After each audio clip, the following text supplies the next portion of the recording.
I'm Debbie, and welcome to Bible Study. Today we are reading in chapter 3 of the book of Acts, and we are going to be reading about Peter and John healing a lame man. He's been lame since birth, and then they're going to give all the praise and the glory to Jesus Christ. So if you are ready to Bible study with me, let's go.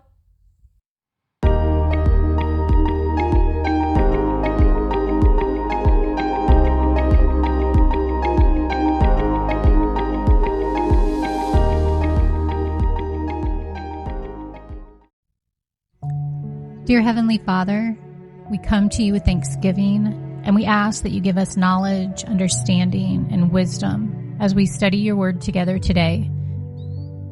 Do your work in us in your perfect timing, and help us to be sensitive to your leading in our lives. Give us a fresh insight, and let us leave today's study with a new perspective. In Jesus' name we pray. Amen. Chapter 3. Peter heals a lame beggar. One day, Peter and John were going up to the temple at the time of prayer at 3 in the afternoon. Now, there were 3 times during the day that Jews observed prayer. There was the morning hour, which was about the 3rd hour, or say 9 a.m. The second was in the afternoon, what they considered the 9th hour, about 3 p.m. And then in the evening, which was around sunset. And at these times, devout Jews and also Gentiles who believed in God would pause to pray. So it wasn't just the Jews, but it was also Gentiles. Just anybody who believed in God. The temple and local synagogues, so local synagogues are kind of like little individual churches around the country, would hold prayer services for those who could stop by. Peter and John were going to the temple for the afternoon prayer service because they were in Jerusalem. So since they were in Jerusalem where the actual temple was, they went to the temple instead of just a synagogue. And you're going to see a lot of how Peter and John in the New Testament, they kind of paired up a lot with each other. So we'll see their names together quite a bit in the scriptures. Verse 2, now a man who was lame from birth was being carried to the temple gate called Beautiful, where he was put every day to beg from those going into the temple courts. So first of all, the gate Beautiful, this was an entrance to the temple, not the city, because we hear about there was lots of gates into the city, but this was a gate that was actually going into the temple. And it was one of the favored entrances. Many people passed through it on their way to go in and worship. Giving money to people who were poor was considered praiseworthy in the Jewish religion, so the man begging wisely placed himself where he would be seen by the most people who were on their way to worship at the temple. Verse 3, when he saw Peter and John about to enter, he asked them for money. Peter looked straight at him, as did John. Then Peter said, "Look at us." So the man gave them his attention, expecting to get something from them. Then Peter said, "Silver or gold I do not have, but what I do have I give you. In the name of Jesus Christ of Nazareth, walk."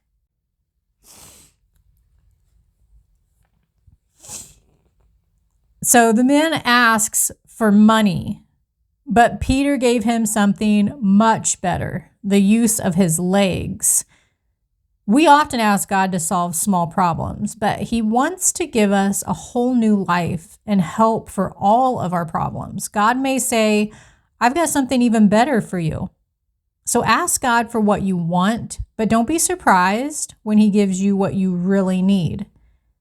When they said in the name of Jesus Christ, that means by the authority of Jesus. So the apostles were doing this healing through the Holy Spirit's power, obviously, not their own.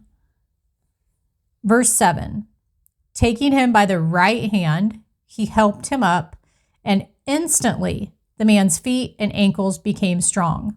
He jumped to his feet and began to walk.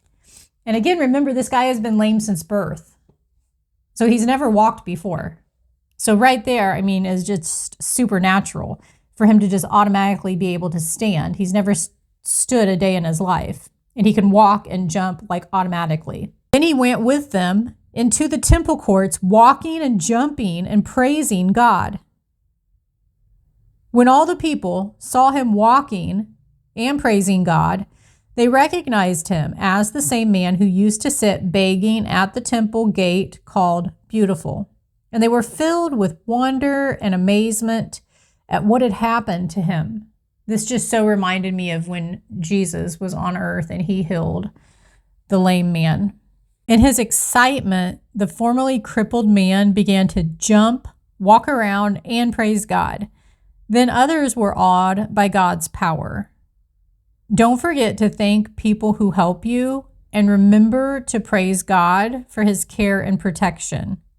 Peter speaks to the onlookers, verse 11. While the man held on to Peter and John, I like how he is strong, but he's still holding on to them. All the people were astonished and came running to them in the place called Solomon's Colonnade. Now, Solomon's Colonnade was part of the temple complex built by King Herod the Great. It was built in an attempt to strengthen his relationship with the Jews. A colonnade is an entrance or a porch supported by columns. Jesus taught and performed miracles in the temple many times. When the apostles went to the temple, they were undoubtedly in close proximity to the same religious leaders who had conspired to put Jesus to death. Verse 12, when Peter saw this, he said to them, "Fellow Israelites, why does this surprise you? Why do you stare at us as if by our own power or godliness we had made this man walk? The God of Abraham, Isaac, and Jacob, the God of our fathers, has glorified his servant Jesus. You handed him over to be killed, and you disowned him before Pilate, though he had decided to let him go. You disowned the holy and righteous one, and asked that a murderer be released to you. You killed the author of life, but God raised him from the dead. We are witnesses of this." Pilate had decided to release Jesus. He's reminding them of this. But it was the people that clamored to have Barabbas, a murderer, released instead. When Peter said, "You killed the author of life," he meant it literally. Jesus' trial and death had occurred right there in Jerusalem, only weeks earlier. It wasn't an event of some distant past. Most of these people had heard about it, and some may very well have actually taken part in condemning Jesus. The religious leaders thought they had put an end to Jesus when they crucified him. But their confidence was shaken when Peter told them that Jesus was alive again and that this time they could not harm him. Peter's message emphasized that the people and their religious leaders had killed Jesus. God had brought him back to life, and the apostles had been witnesses to this fact. And after pointing out the sin and injustice of these leaders, Peter showed the significance of the resurrection, God's triumph and power over death. Verse 16, by faith in the name of Jesus, this man whom you see and know was made strong. It is Jesus' name and the faith that comes through him that has completely healed him, as you can all see. Jesus, not the apostles, received the glory for the healing of the man. In those days, a man's name represented his character. It stood for his authority and power. So by them using Jesus' name, Peter showed who gave him the authority and power to heal. The apostles didn't emphasize what they could do, but what God could do through them. Jesus' name is not to be used as magic. It must be used in faith. When we pray in Jesus' name, we must remember that it is Jesus himself, not merely the sound of his name, who gives our prayers their power. Verse 17, now, fellow Israelites, I know that you acted in ignorance, as did your leaders. But this is how God fulfilled what he had foretold through all the prophets, saying that his Messiah would suffer. I will put those scriptures up here on the screen for you if you want to jot them down. Peter was explaining that the kind of Messiah God had sent to earth was not what the Jews had expected. They had expected a great ruler, but Jesus had come as a suffering servant.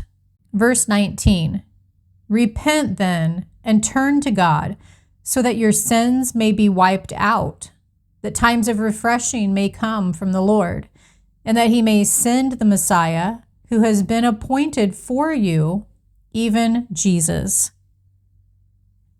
John the Baptist had prepared the way for Jesus by preaching that people should repent or turn away from their sins. The apostles' message of salvation also included the call for people to repent, acknowledging their sin and turning away from it. Many people want the benefits that Jesus offers without actually having to admit their own disobedience and turning from their sin. People don't want to say, I'm a sinner. But the key to receiving forgiveness is confessing your sin and turning from it. Do this now if you haven't before. Jesus is alive and he will forgive you, removing your sin and guilt. When we repent, God promises not only to cleanse us of our sins, but also to bring spiritual refreshment. Repentance may at first seem painful because it's hard to give up certain sins, but God will provide something better. As Hosea said, let us acknowledge the Lord, let us press on to acknowledge him. As surely as the sun rises, he will appear, he will come to us like the winter rains, like the spring rains that water the earth. If you seek him, God will refresh you, renew your spirit, fill you with hope, and overwhelm you with his promises. Verse 21, heaven must receive him until the time comes for God to restore everything, as he promised long ago through his holy prophets. For Moses said, the Lord your God will raise up for you a prophet like me from among your own people. You must listen to everything he tells you. Anyone who does not listen to him will be completely cut off from their people. The time for God to restore everything refers to the second coming of Jesus, the last judgment, and the removal of sin from the world. Most Jews thought that only Joshua was the prophet predicted by Moses. This was in Deuteronomy 18, verse 15. Peter was declaring that the prophet was also Jesus Christ. Peter wanted to show that their long-awaited Messiah had come. He and all the apostles were challenging the Jewish people to take responsibility for their actions against Jesus. Peter challenged them to repent of their sin and believe in Jesus as their Savior. From this point on in Acts, we see not only many Jews rejecting the gospel, but also many Gentiles accepting and receiving Jesus as the Lord and Savior of their lives. Verse 24, indeed, beginning with Samuel, all the prophets who have spoken have foretold these days. The prophet Samuel had lived during the transition between the judges and the kings of Israel, and he was the first in a succession of prophets. Samuel actually anointed David king, founding David's royal line, the line from which the Messiah eventually came. All the prophets pointed to the future Messiah. Verse 25, and you are heirs of the prophets and of the covenant God made with your fathers. He said to Abraham, Through your offspring, all peoples on earth will be blessed. When God raised up his servant, he sent him first to you to bless you by turning each of you from your wicked ways. God had promised Abraham that he would bless the world through Abraham's descendants, the Jewish race, from which the Messiah would come. God intended the Jewish nation to be a separate and holy nation that would teach the world about God and introduce the Messiah, and then carry on his work in the world. After the days of Solomon, the nation gave up its mission to tell the world about God. Here too, in apostolic times, as well as in the time Jesus spent on earth, the Jews rejected their Messiah. So apostolic times is what they kind of roughly consider the time of when the apostles started teaching after Jesus went to heaven until the end of the apostle John. So kind of between 30 AD and 100 AD, about 70-year time frame. That's what they consider the apostolic time. God still sent the gospel message to the Jews first, giving them every opportunity to understand the truth. God keeps his promises. Read your Bible, studying both the words of Jesus and the writings of the apostles who were with him, and know what you believe. Peter had an audience, and he capitalized on the opportunity to share Jesus Christ. He clearly presented his message by telling who Jesus is, how the Jews had rejected him, why their rejection was fatal, and what they needed to do to change the situation. Peter told the crowd that they still had a choice. God still offered them the opportunity to believe and receive Jesus as their Messiah and as their Lord. Displays of God's mercy and grace, such as the healing of this crippled man, often create teachable moments. Pray to have courage like Peter, to see these opportunities and to use them to speak up for Christ. If you enjoyed this Bible study, please hit the like button and click on the next video as we continue in chapter 4 of the book of Acts. We are going to see that because of this healing, John and Peter are both thrown into jail overnight, and they are commanded to not speak in the name of Jesus Christ anymore. And we'll see how that goes.